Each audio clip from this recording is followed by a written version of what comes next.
tarde a todos. Jesus nos abençoe com a sua paz. As duas aulas de hoje e a próxima falam sobre Jesus, o Cristo de Deus. Jesus. Será que ele existiu realmente? Há pessoas que duvidam. Há pessoas que não têm certeza de que Jesus tenha existido. Leon Denis, um grande autor espírita, ele comenta isso num dos seus livros, Cristianismo e Espiritismo. Ele diz que alguns acham que Jesus seria um mito, uma figura lendária de ficção. Seria, assim, um drama poético que representaria o ideal de libertação dos hebreus, dos israelitas. Porque era um povo pequeno e vivia sempre dominado por outros povos mais fortes. Quando eles pensavam que iam ficar livres, vinha outro país mais forte e dominava eles. Então seria um drama poético representando nascimento, morte e ressurreição da ideia de libertação.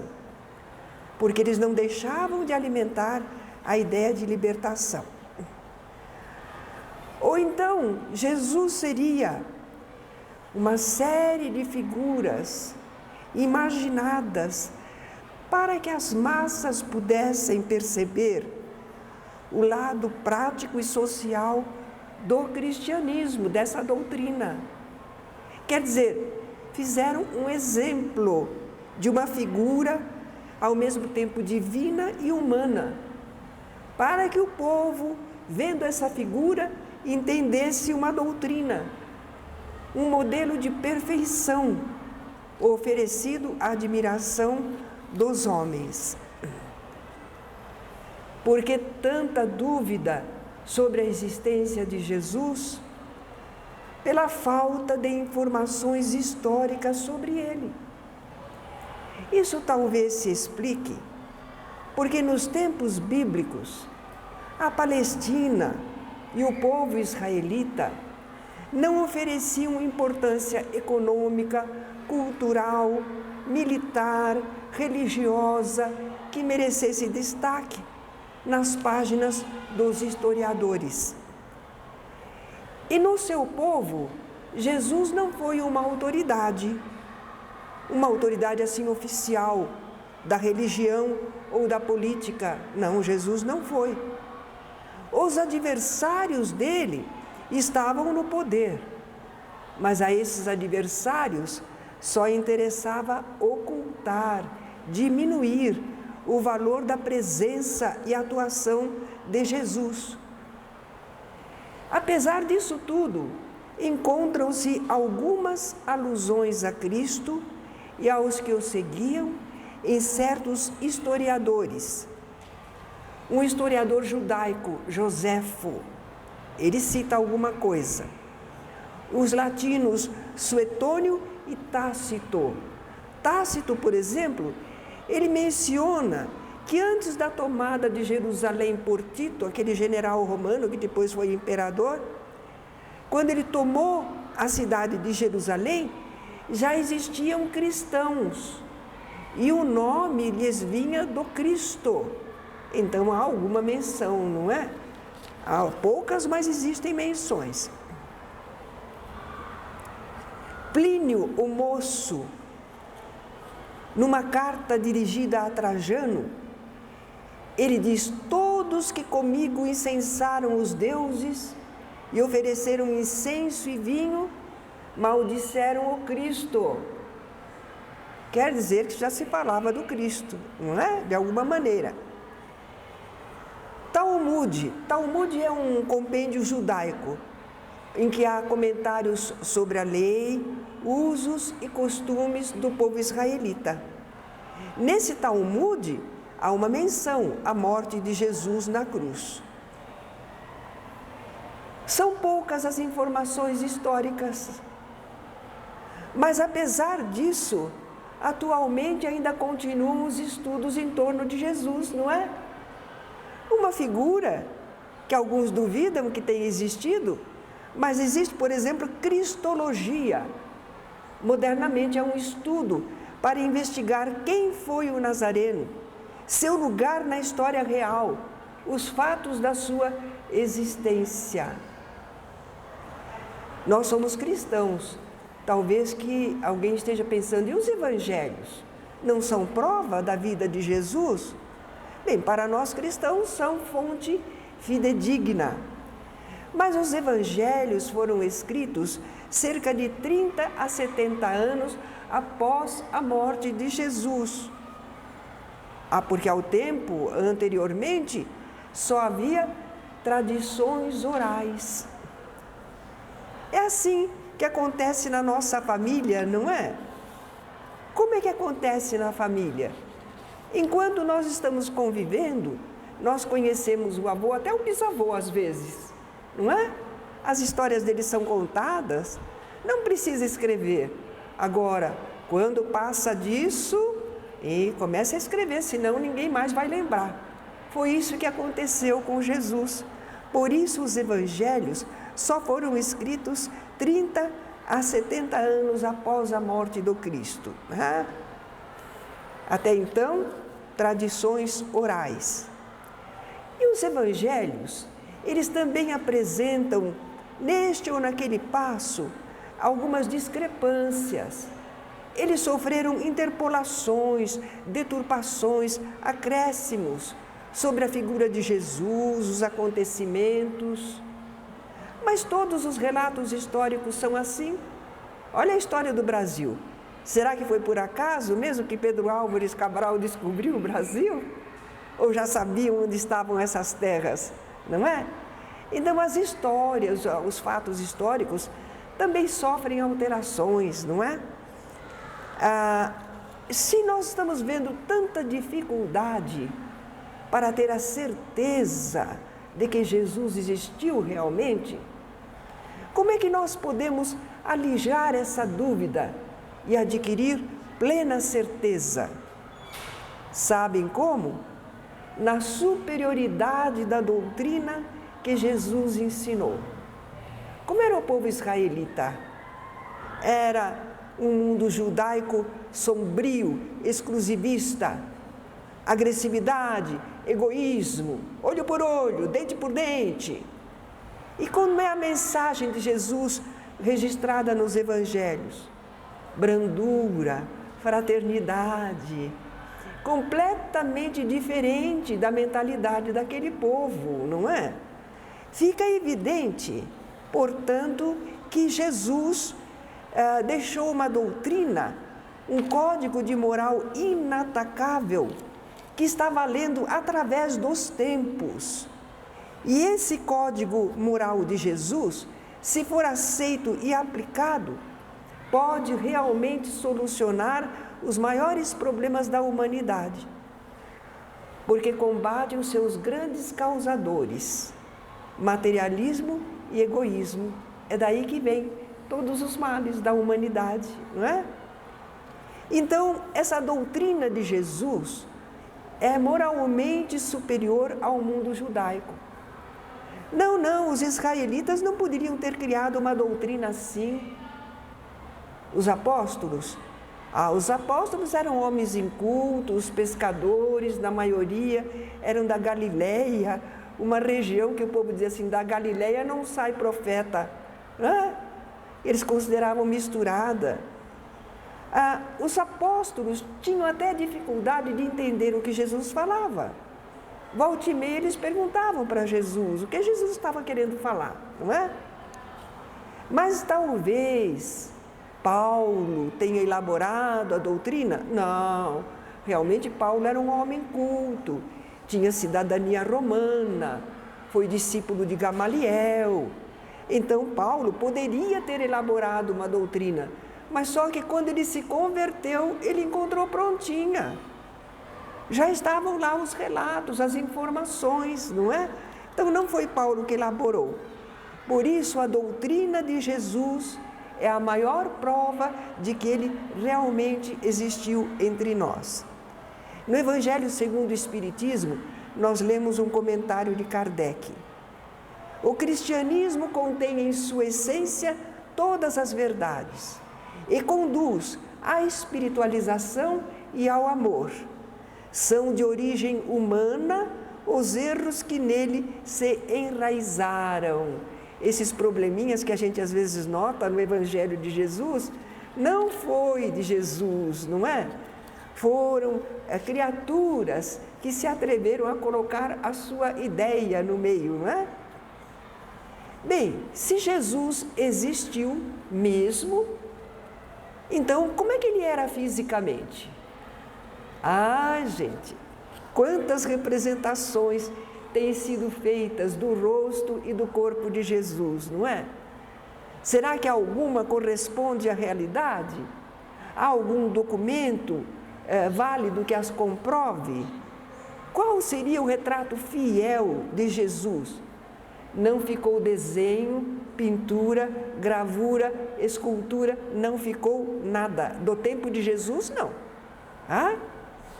Ninguém descreveu Jesus fisicamente. Os evangelistas, eles não tinham a preocupação de descrever Jesus fisicamente. Jesus era um mestre espiritual. O importante é o que ele diz, qual é o seu pensamento, a sua doutrina, e não a sua aparência física. Isso é o de menos, não é? Nós lembramos, por exemplo, que Chico Xavier, na juventude, até que foi bonitinho. Mas quando nós o conhecemos agora, não é? Não era nada bonito, não é? Madre Teresa de Calcutá é feinha, né? Então a gente nota que esses grandes líderes espirituais não precisam ter beleza física. Ah? Então eles não se preocuparam, os apóstolos, sobre a aparência física de Jesus, mas o que ele ensinava, qual era a sua mensagem. Apesar disso, nós encontramos duas indicações nos evangelhos sobre a idade de Jesus. Em Lucas, ele diz que ao começar seu ministério, Jesus tinha cerca de 30 anos. E nós achamos isso muito curioso. Eu encontrei um comentarista que diz assim que entre os judeus, 30 anos era a idade para a vida pública. Aí se explica porque Jesus esperou estar com 30 anos. Para vir a público, falar como um homem público, precisava ter 30 anos de idade. A maioridade era aos 13 anos para ser um cidadão, mas para ser um homem público, precisava ter 30 anos de idade. E eu me recordo que uns tempos atrás, uns 15 anos, os jovens diziam para nós, não acredite em ninguém com mais de 30 anos. Eles diziam que a gente já estava contaminado, corrompido, não é? Mas os israelitas pensavam diferente. Se ainda não tem 30 anos, não se pode confiar. Ainda não está definido, não está bem estabelecido. Então nós vemos aí em Lucas que Jesus tinha cerca de 30 anos. Por isso é que como o ministério dele foi de cerca de 3 anos, então dizem que a idade de Cristo é 33. Mas não é absoluta essa informação, é ao redor de, né? Agora existe outra menção no Evangelho de João, um episódio interessante. Jesus está falando aos judeus e ele diz, Abraão, o vosso pai, Abraão foi o patriarca deles, né? Abraão, o vosso pai, viu o meu dia e alegrou-se. E o pessoal estranhou. Ainda não tens 50 anos e viste Abraão? Jesus estava falando espiritualmente, não é?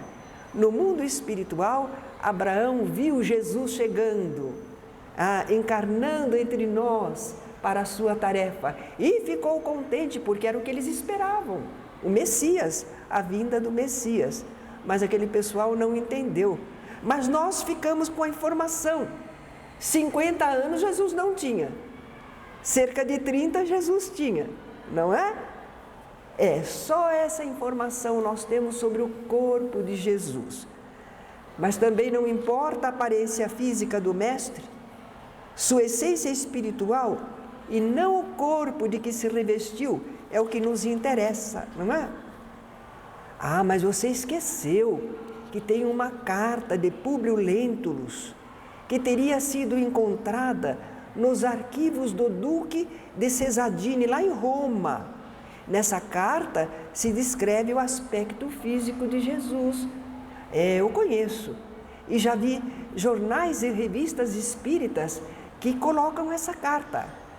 Mas, gente, quando a gente começa a ler, a gente nota que a carta reflete dogmas e pontos de vista católicos. Isso só iria acontecer muitos séculos depois de Jesus, não é?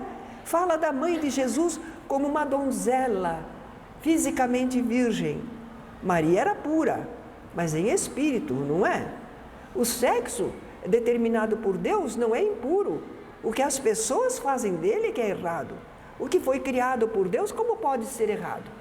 Mas aquela época vitoriana, aquele pessoal antigo, colocavam o sexo como pecado, as coisas da carne, não é?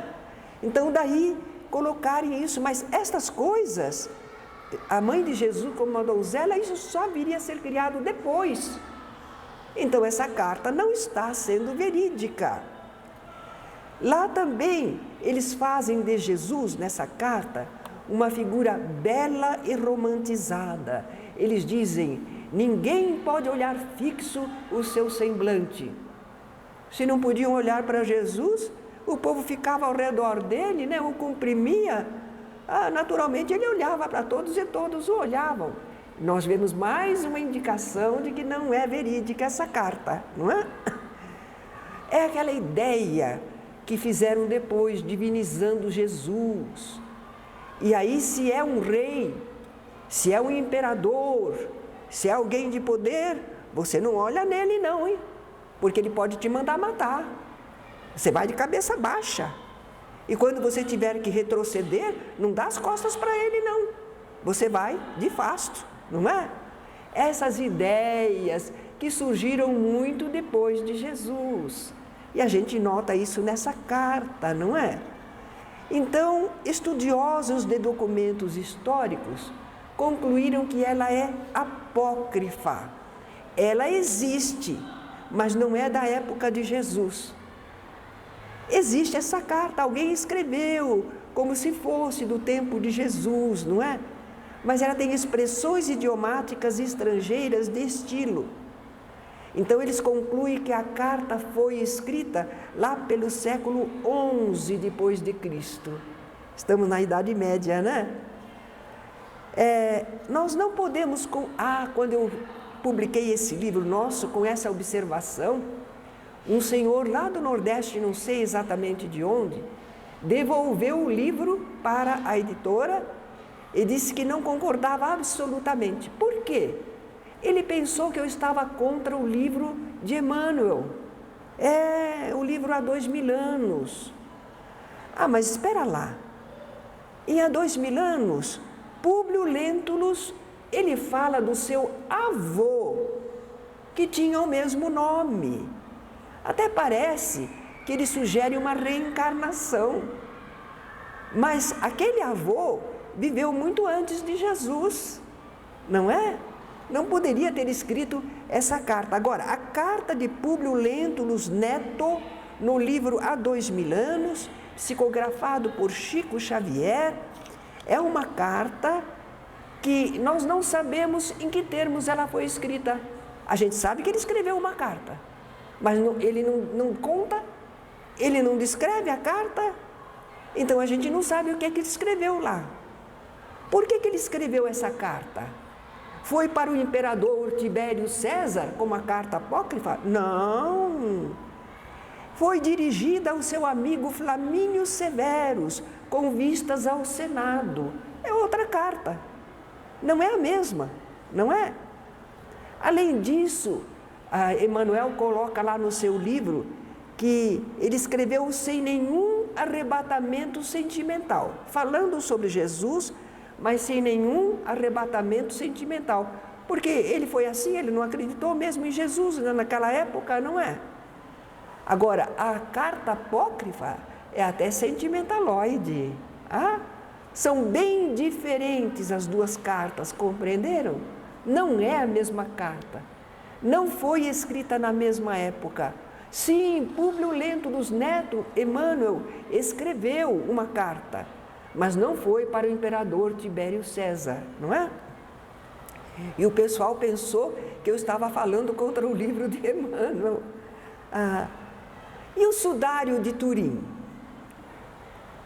É uma peça de linho que existe na Catedral de Turim, lá na Itália. Desde 1938, o pessoal venera essa peça como se fosse o Santo Sudário, o lençol que teria envolvido o corpo morto de Jesus. E de um modo misterioso, desconhecido, teria ficado impressa nesse lençol a figura corpórea do Mestre. Todo mundo já viu isso pela televisão e tudo mais, não é?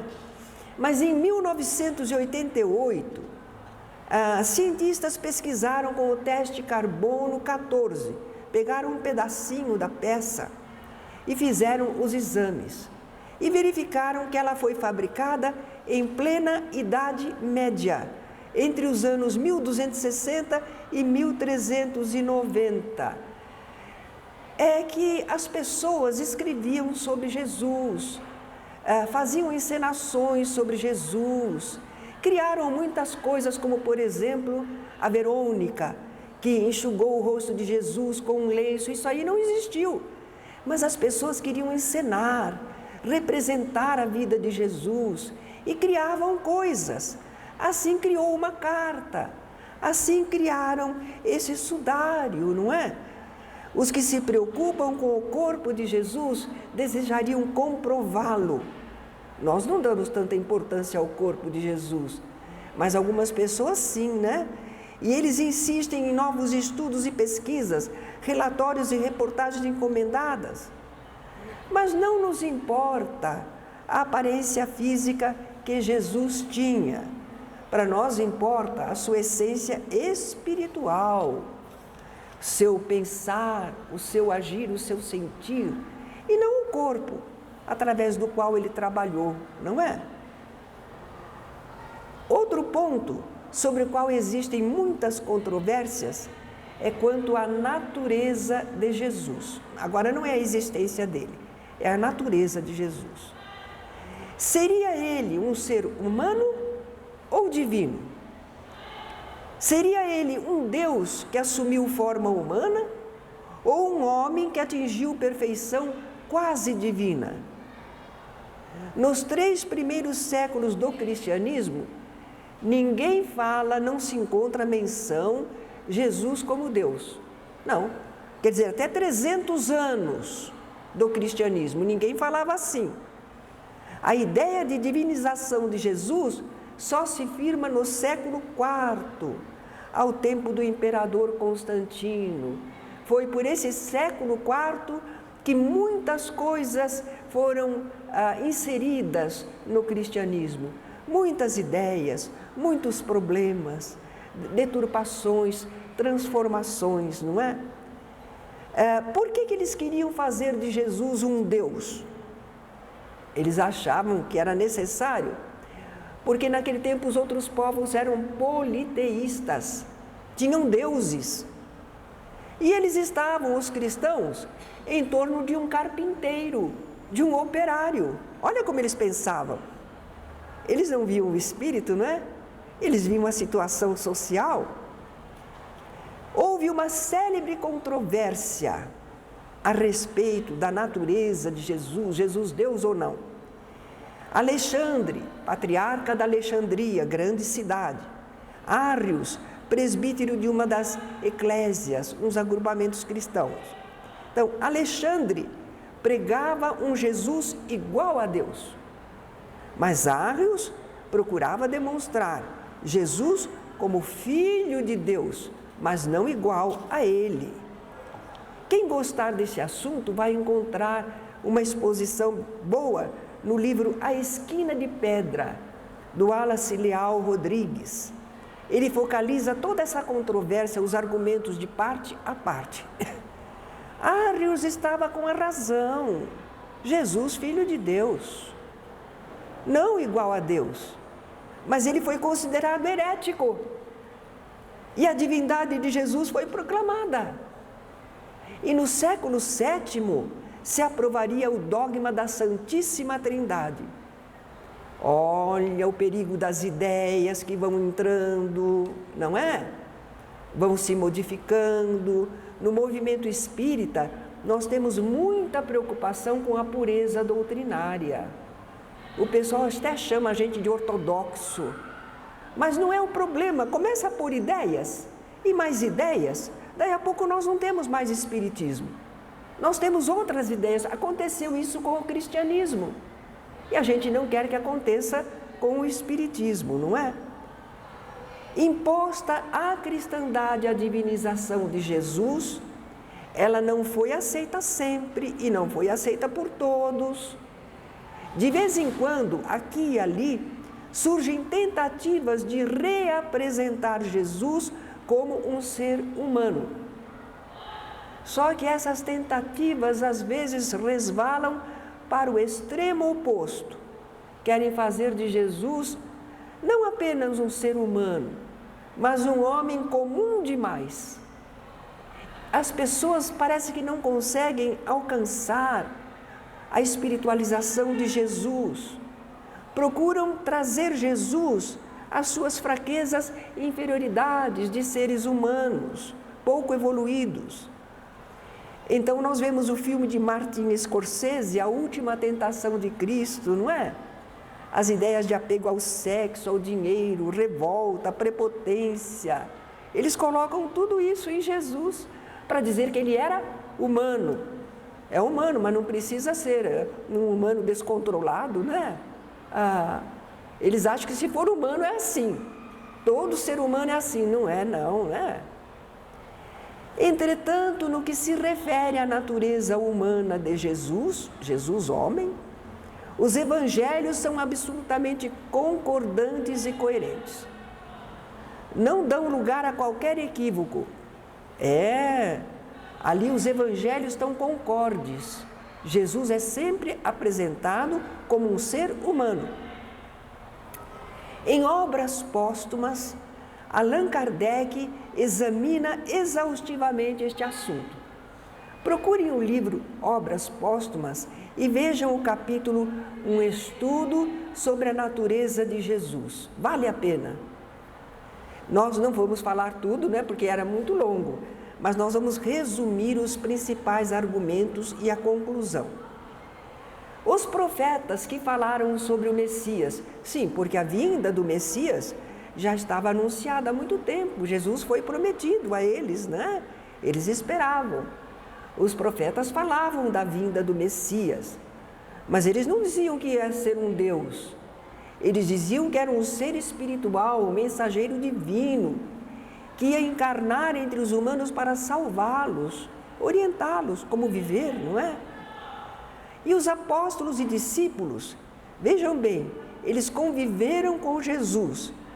Eles foram testemunhas oculares de seus feitos e ouvintes diretos de suas palavras. Eles também não falam de Jesus como Deus. Quem mais do que eles poderia conhecer, não é?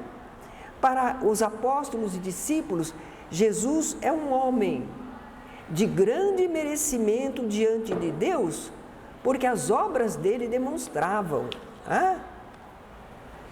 Mas você não está concorde que os milagres que Jesus fez provam a sua divindade?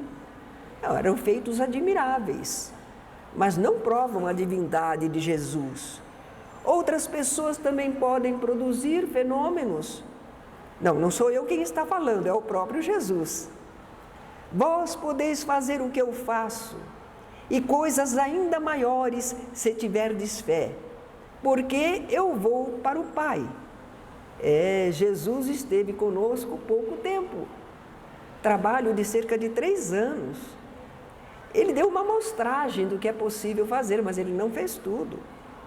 E a espécie humana continua aqui no planeta, e evoluindo e realizando coisas, não é? Jesus disse, e o Espiritismo confirma, que os chamados milagres não caracterizam nem santidade nem divindade.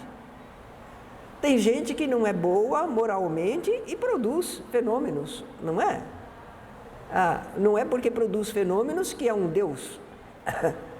São fenômenos naturais, resultam da ação espiritual, pensamento e vontade sobre os fluidos. À luz da doutrina espírita, nós estamos entendendo isso. Contra a pretensa natureza divina que lhe quiseram atribuir posteriormente, o maior argumento nós temos nas palavras do próprio Jesus. Jesus fala de si mesmo e de Deus, mas ele não se coloca nunca como Deus. Ele sempre evidencia a dualidade e desigualdade entre ele e o Criador. Mas você está esquecendo uma passagem quando Jesus diz assim: eu e o Pai somos um. É verdade, Jesus falou isso. Mas ele falou também para todos nós: quero que vós sejais um comigo, como eu sou um com o Pai. A gente vai ser Deus? Ele está falando da união de pensamento, a identificação nossa, não é, com o programa do Criador. Eu e o Pai somos um, porque aquilo que Deus quer, Jesus faz. Assim também Ele deseja que nós estejamos um com Ele, não é? Que tenhamos essa união. No mais, sempre vai ficar evidente que não há entre Jesus e Deus qualquer identidade de natureza ou de poder. Um é o Criador, Deus. Outro é a criatura, Jesus. Um é o Senhor, o Pai. Outro, o seu enviado e submisso executor de sua vontade. Vamos ver as próprias palavras de Jesus? Ele diz assim: meu Pai que me enviou foi quem me prescreveu por mandamento seu o que devo dizer e como devo falar. Jesus é bem mandado, né? Olha lá, ele não tem autonomia não. O que Deus mandou ele fazer, ele vai falar, fazer. O que ele deve dizer e como deve falar. É porque Deus mandou. Não é autonomia dele não, né? Claro que ele está identificado com o propósito divino. Ele concorda com o plano divino. Mas não que ele seja autônomo para fazer o que quer, né? Nada faço de mim mesmo. Nada posso fazer de mim mesmo. Toda criatura que entende que é um ser espiritual, que age dentro de leis da natureza, não faz o que quer, ele sabe, não é? Nós sozinhos, nós somos inteligentes, nós somos fortes, porque Deus te deu, não é? Mas se tirar, como é que você fica? Então, nada faço de mim mesmo, nada posso fazer de mim mesmo. As obras que meu Pai me deu o poder de fazer, olha, a concessão divina, dão testemunho de mim. Certa ocasião, os filhos de Zebedeu, Tiago e João, pediram para se assentar à direita e à esquerda de Jesus quando ele estivesse no seu reino, no mundo espiritual. Jesus disse assim: não me cabe a mim vou-lo conceder. Jesus não pode nem dar um lugarzinho perto dele para os amigos. Porém, é para aqueles a quem meu Pai o preparou. É lei. Não é Jesus que escolhe. É se a pessoa estiver de acordo com a lei. Não é? No cenáculo, aquela reunião que Jesus fez, que ele está conversando com os apóstolos, se preparando para despedir. E como ele falou que ele vai partir, o pessoal ficou meio triste. Ele disse: se vocês me amassem, ficariam contentes, porque eu vou para meu Pai, porque meu Pai é maior do que eu. São palavras de Jesus. Ele não se coloca igual a Deus, não é?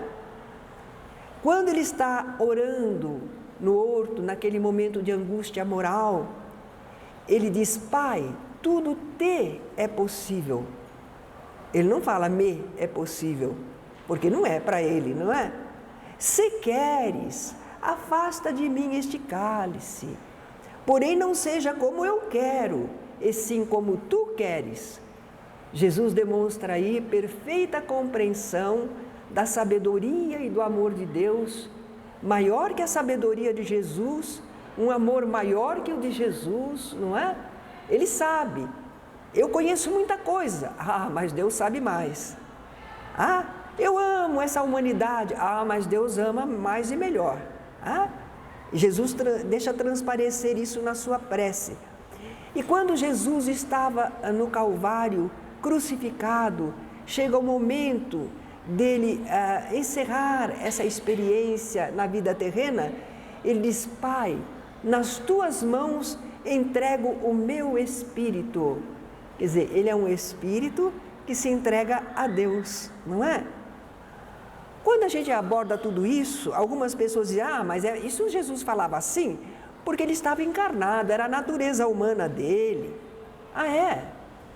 Mas nós vamos ver que mesmo depois da sua morte física, quando ele ressurge espiritualmente, Jesus continua a demonstrar em suas palavras que permanece a dualidade e desigualdade entre ele e Deus.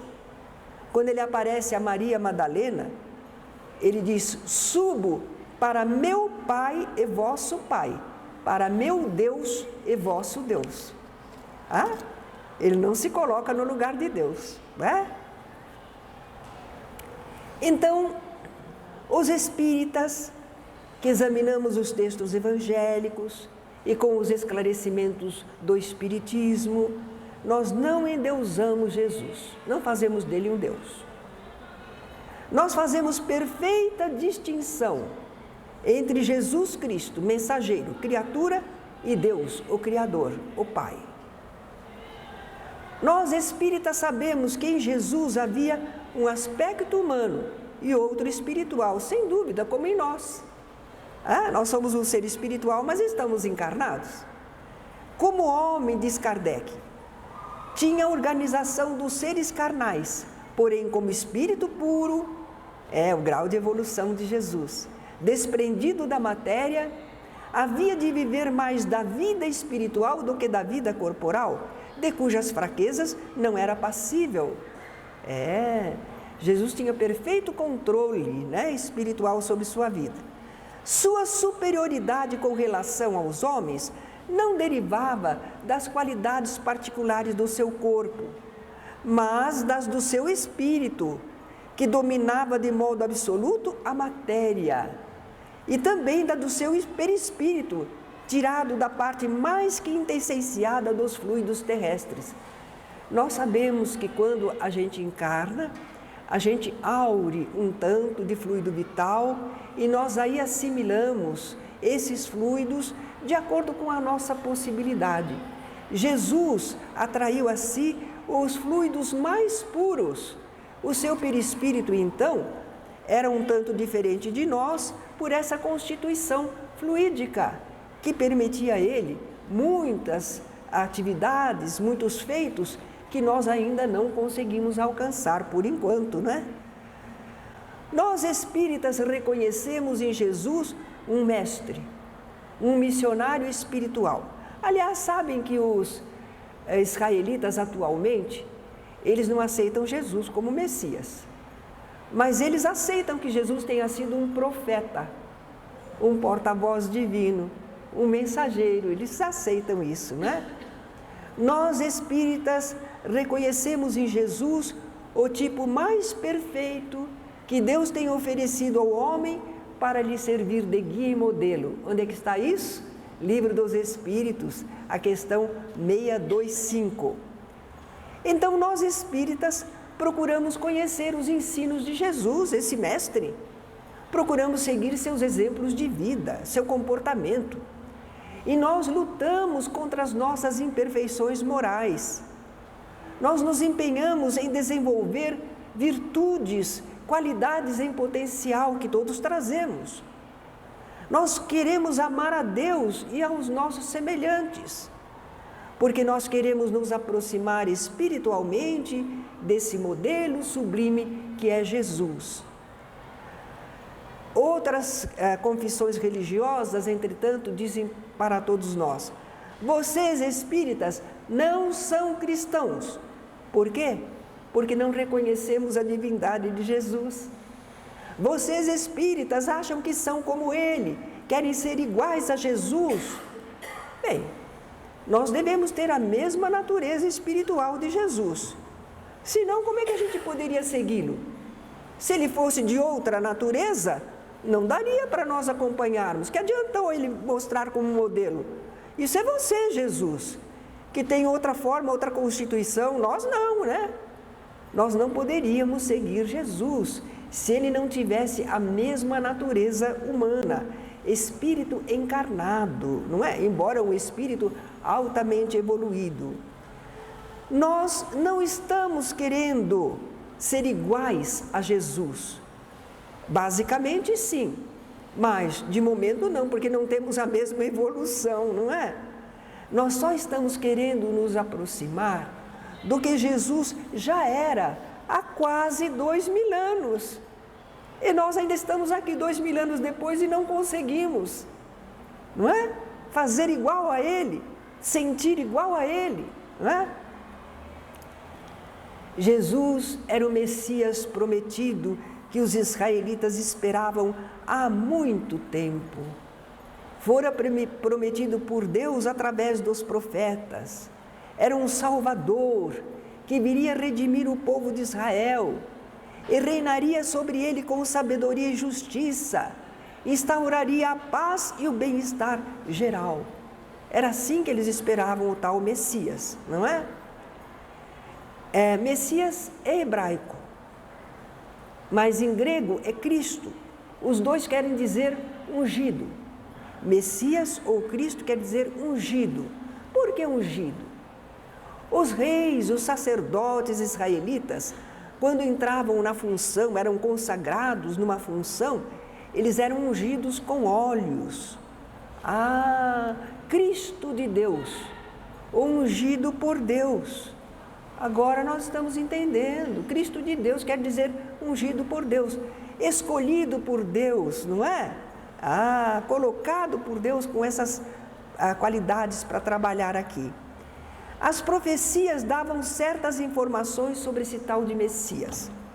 Ele seria descendente de Davi, que era da tribo de Judá, e nasceria em Belém, a cidade de Davi. Nos relatos evangélicos, a gente nota que Jesus procurou cumprir muitas dessas profecias, para que o povo pudesse identificar, reconhecer que ele era o Messias prometido. Os evangelistas também, a cada passo, procuram mostrar que os acontecimentos da vida de Jesus, ou algo que ele falou, algo que ele fez, correspondia ao que se anunciara sobre o Messias. Apesar de todo esse cuidado, a maioria dos israelitas não chegou a reconhecer nem a aceitar Jesus como o prometido Messias. Qual foi a dificuldade? Por que eles não aceitaram? Bom, eles esperavam um conquistador violento, que lutasse contra os adversários para libertar o povo de Israel, naquela época do jugo romano, que restabelecesse a nação perante os outros povos. E Jesus não fez isso, ele não se comportou assim. Pelo contrário, ele recomendava: dai a César o que é de César e a Deus o que é de Deus. Ele separava bem o poder temporal e o poder espiritual, não é? Ele afirmou a Pilatos que ele era rei, mas não deste mundo. Ele era uma criatura muito elevada, com comando, com possibilidades maiores do plano espiritual. Então, a libertação e o bem-estar que ele traria também eram espirituais. Mas o pessoal não entendeu isso. Então, a maioria dos israelitas o rejeitou.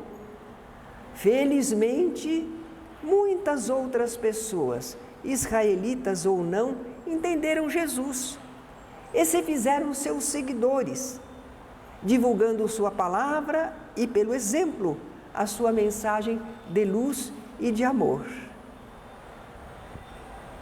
Sobre o nascimento de Jesus, nós vamos encontrar algumas informações nos relatos evangélicos. Só nos evangelhos de Mateus e de Lucas. No de João e Marco, não, Jesus já aparece adulto no cenário. Só Mateus e Lucas falam do nascimento de Jesus, do seu comecinho de vida, não é? João, ele fala da vinda de Jesus, mas ele fala muito simbólico. No princípio era o verbo estava com Deus, o verbo era Deus, o verbo se fez homem e habitou entre nós. É uma ideia muito simbólica, não é? Ele diz, ele veio para o que era seu e os seus não o receberam. Então é só assim que João fala. Agora, Mateus comenta aspectos anteriores e posteriores ao nascimento de Jesus. Ele vai procurar mostrar a genealogia de Jesus. Como é que Jesus chegou? Ele pertence a uma genealogia israelita. Ele vai falar de Maria estando grávida pelo Espírito Santo. Ele narra a visita dos magos ao recém-nascido, a fuga para o Egito, a matança dos inocentes e o retorno à Palestina. Isso Mateus. E Lucas? Lucas até aumenta, não é? Ele começa pelo anúncio dos anjos a Zacarias e Isabel, que eles iriam ter um filho, que seria João Batista. E depois, ele também, esse anjo do Senhor, fala a Maria sobre o nascimento de Jesus. E Lucas narra como se deram esses nascimentos. Fala da ida a Belém, por causa do recenseamento, do anúncio dos anjos aos pastores, e que os pastores então foram a Belém e viram Jesus recém-nascido. Fala da apresentação de Jesus no templo, quando tinha 40 dias de nascido, como eles costumavam fazer.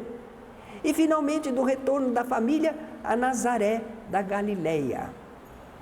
Nós ficamos sabendo que José e Maria, segundo Lucas, moravam em Nazaré da Galileia.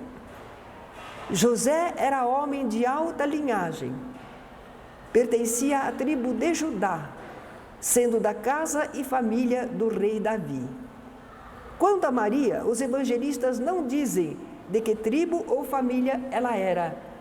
A Fátima estava comentando que a prima dela, Isabel, era da tribo de Levi. Mas será que Maria também era, apesar de prima? Fica meio no ar, não é? Não temos certeza. Maria e José eram pobres. Ele era um carpinteiro de profissão, era uma classe operária, humilde, não é? A gente deduz também, porque quando eles levaram Jesus no templo, ofereceram só 2 pombinhos. Era a oferta de gente pobre, não é? Teria sido virginal a concepção de Jesus? Jesus não fala isso. Seus apóstolos ou discípulos, com exceção de Mateus, também não falam. Paulo também não alude à concepção miraculosa, nascimento virginal. Então nós estamos vendo que é Mateus apenas, não é? Mateus conta assim: Maria já estava desposada por José. Porque o casamento entre eles, primeiro, tinha um compromisso. A pessoa já era considerada desposada, mas não estava coabitando. Não estava. A noiva ainda estava na casa dos seus pais. Só na outra parte é que ela seria levada para a casa do noivo, não é? Então Mateus diz assim que não haviam coabitado quando achou-se grávida pelo Espírito Santo. Que José só não a abandonou ante a explicação do fato por um anjo, um mensageiro. Que o que nela foi gerado é do Espírito Santo. E que José não a conheceu, Maria não se relacionou com ela sexualmente, senão após o nascimento de Jesus. Em seguida, tenta-se fazer a relação do fato com uma profecia de Isaías. Eis que uma virgem conceberá e dará à luz um filho, e ele será chamado pelo nome de Emanuel, que quer dizer Deus conosco.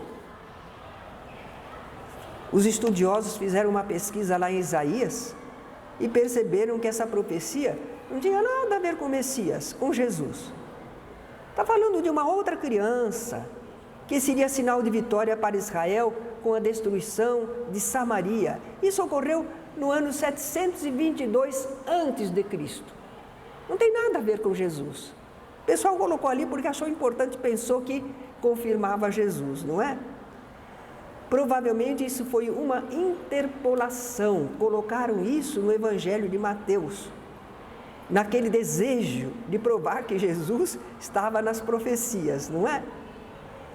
Saint Ives, que é um estudioso, ele diz que na versão dos 70, a palavra alma que aparece nessa profecia foi mal traduzida como virgem. Não, não é virgem, é mulher jovem. Uma mulher jovem dará à luz a um filho. Se tivesse sido uma concepção virginal, Jesus não seria filho de José, nem descenderia da casa de Davi. O Messias deveria ser descendente da casa de Davi. Para isso ele precisava ser filho de José.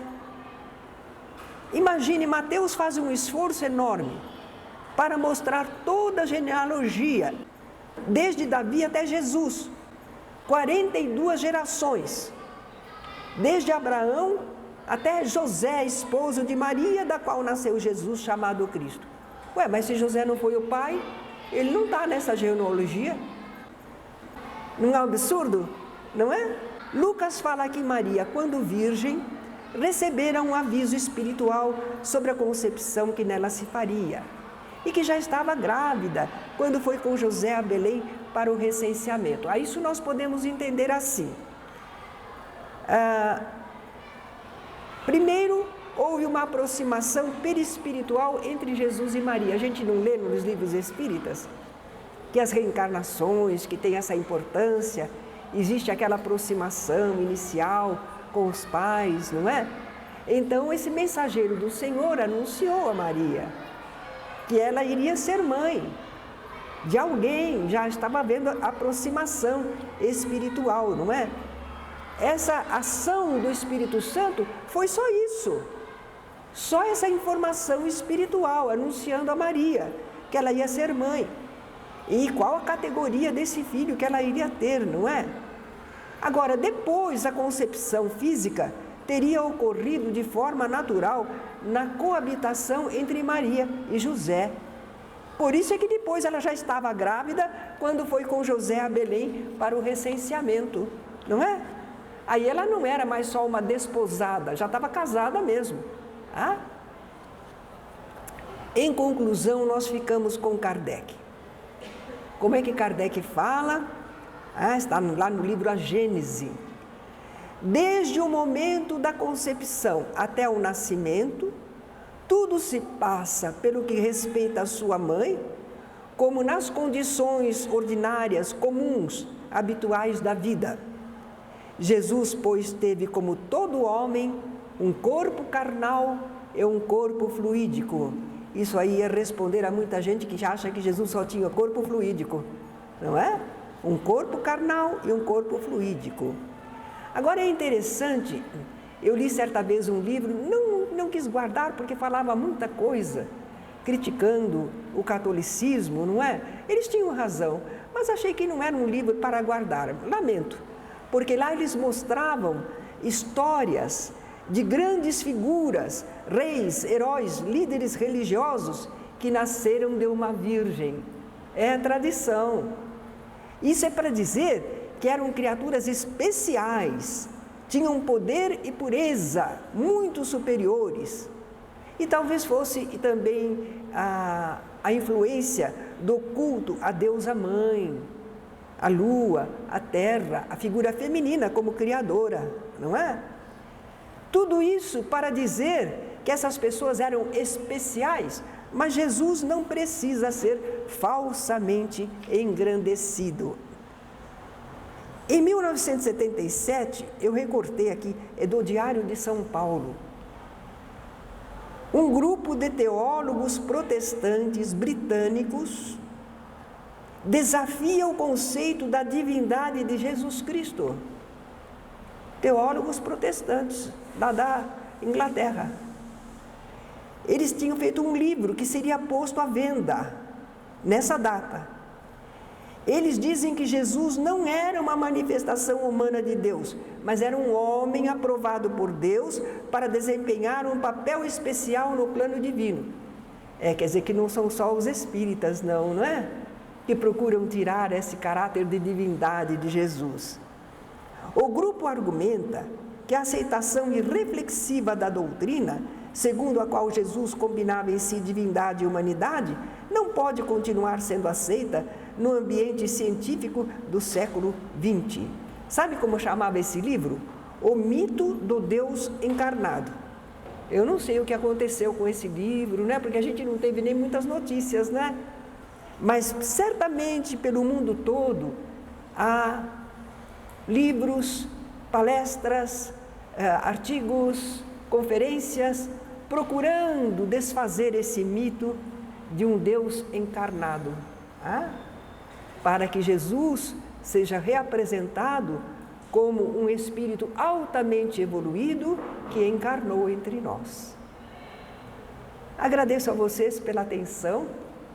Esta aula continua na próxima semana, não é? Um abraço.